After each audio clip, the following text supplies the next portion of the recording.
This video will teach you 3 very important things that you need to know as a new VTuber. The third lesson is something nobody ever teaches you for some reason. Let's get it. First up, don't debut. Or I guess it would be more accurate to say, don't feel the need to debut. The words VTuber and debut go together like a racer and a car, or gooner and jar.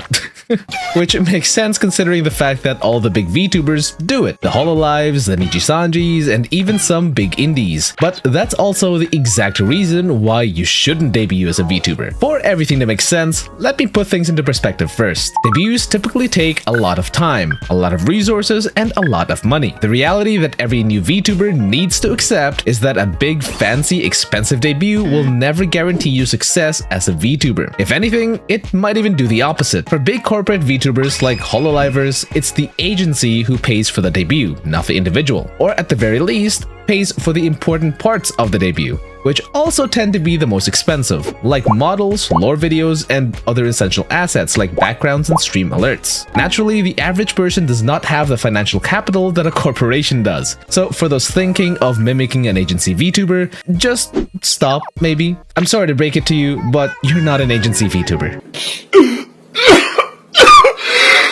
On top of providing financial support for their talents, agencies also handle a lot of admin and production work that goes on in the background. This is why agency VTuber debuts are such massive spectacles. Because they have an entire team and corporation money to afford to do so. In fact, this level of support is a big reason as to why people want to join agencies in the first place. But that's a topic for another video because I have some thoughts about that. But with all that being said, don't let me or anyone else discourage you from having a debut if you really want to. If you can afford the assets and have the time and resources, go for it. Better yet, if you can make stuff yourself, do it. Fine. I'll do it myself. Just know that you don't need a big production, because at the end of the day, the purpose of a debut is to simply introduce yourself to your audience and get them invested in what you have to offer. Don't try to mimic the big corpos just for the sake of doing it when you're just a silly little guy. There's so much that you can do without needing to break the bank or your back, especially nowadays. But let me be completely honest with you for a second. If you don't have an audience to introduce yourself to, then a debut is not gonna be very effective. Where the f is everyone? So either build one before your debut or save your special debut for later when you do have one. Also, people forget that pre-debuts are still a thing. This is how I personally got started. I didn't have a proper debut until 8 months after I became a VTuber. And while a debut does not equal success right off the bat, neither does money. Which brings us to our next lesson. You can't buy success. There's this mentality amongst some VTubers, especially the new ones. They assume that if they have the highest quality model with the highest quality assets and the highest quality equipment, that viewers will just come flooding in day one and their VTuber career is bound for success. When in reality, it's quite the opposite. Spending thousands of dollars on models and equipment can still keep you at 0 viewers, except now you have a hole burned into your wallet. I don't know about you, but I'd rather have proper food to eat than live on cup noodles just because I spent my entire paycheck on a VTuber model. In the same way that having the best shoes won't make just anyone a great basketball player, having a fancy and expensive model won't make you a popular VTuber that people want to watch.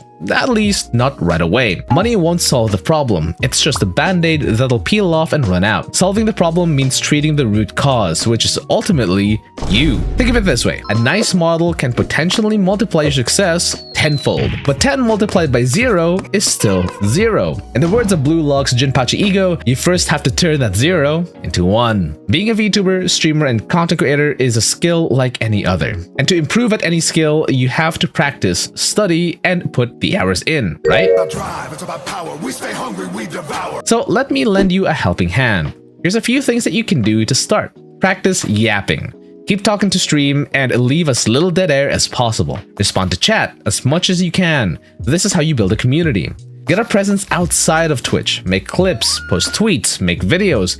This will help get your name out there. But before you commit yourself to being the next Iron Mouse or the next Kenji, it would be a disservice if I don't slap you with a wet fish of reality. To reach their level, you need to be the top 1% of the top 1%. So unless you're willing to dedicate every fiber of your being, every hour in your day, and every space of your thought in your head to become exactly that, then you likely just won't make it. That's just statistics statistics and probability. It is what it is. It is what it is. And blowing up once or twice isn't gonna be enough either. All that'll do is just make you internet famous for like, what, a week?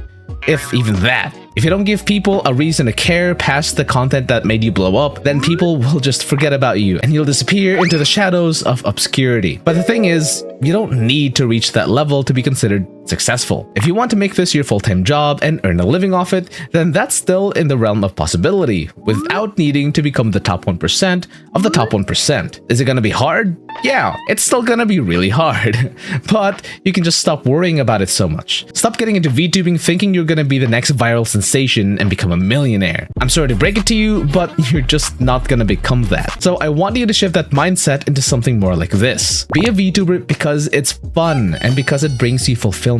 Stop focusing on the outcome of money and fame so much. The outcome is simply the natural result of the work that you put in, mixed with a bit of luck. You put in work, you're gonna get shit results. No luck is gonna save you there. Look, this isn't an easy field to be in.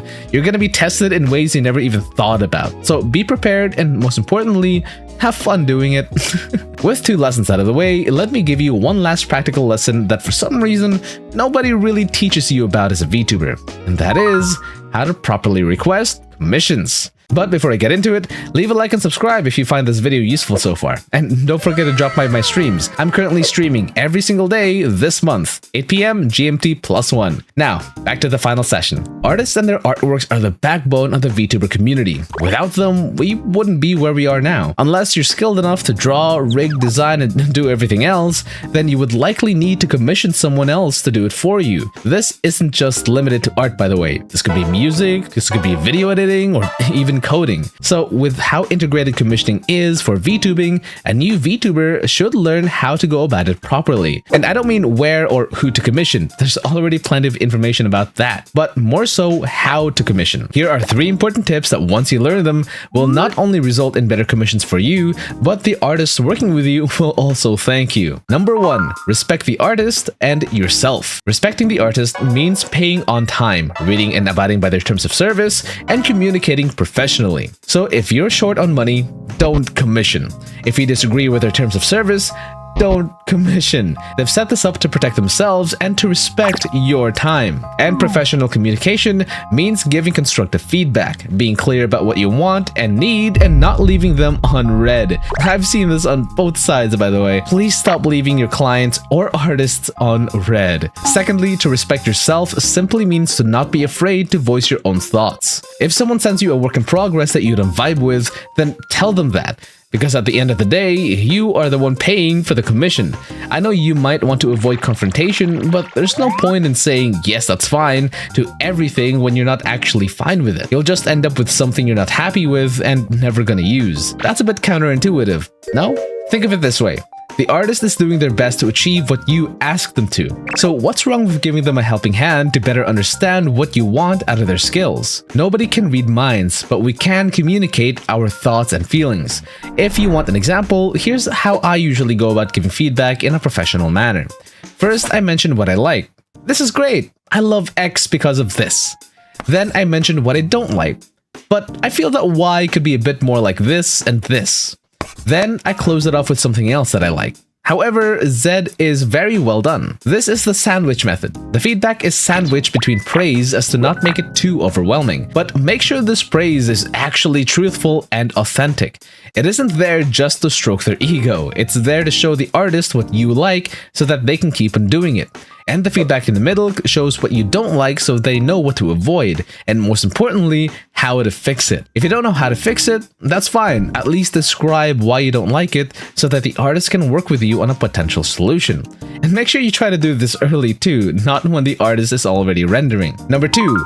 Check the artist's history of clients and vice versa. This will help prevent potential scams and or poor working experiences. If the person doesn't have a history, that's also fine. Just know that you're taking a bit more of a risk. Basically, do your research before committing to a commission. Number 3, the clearer the guidelines, the better the outcome. At the end of the day, the artist can only create something as good as the guidelines you give them. The more information they get to work with, the easier it'll be for them to cook up something good. Otherwise, they'll just end up shooting in the dark and hoping something sticks. though this does depend on the artist's preferred workflow, so again, please check their terms of service. So let's recap. Number 1, you don't need to debut like a corpo VTuber, just do what you can. The purpose of a debut is to introduce yourself to your audience, and therefore most effective when you already have an audience. So if you don't have any, then you may want to delay it until later and focus on just getting started first. Number 2, money won't buy you success. What determines your success is first and foremost you. VTubing is a skill, and like any skill, you have to practice and study to improve. Turn that 0 into 1. Lastly, number 3, learn how to commission properly. Do your research beforehand, respect the artist, and respect yourself. Be clear about what you want, but do it professionally. You'll have a nicer experience and better results. If you got value out of this video, then this next video where Phlox and I talk about things we wish we knew when we started VTubing might be useful to you too. Ciao!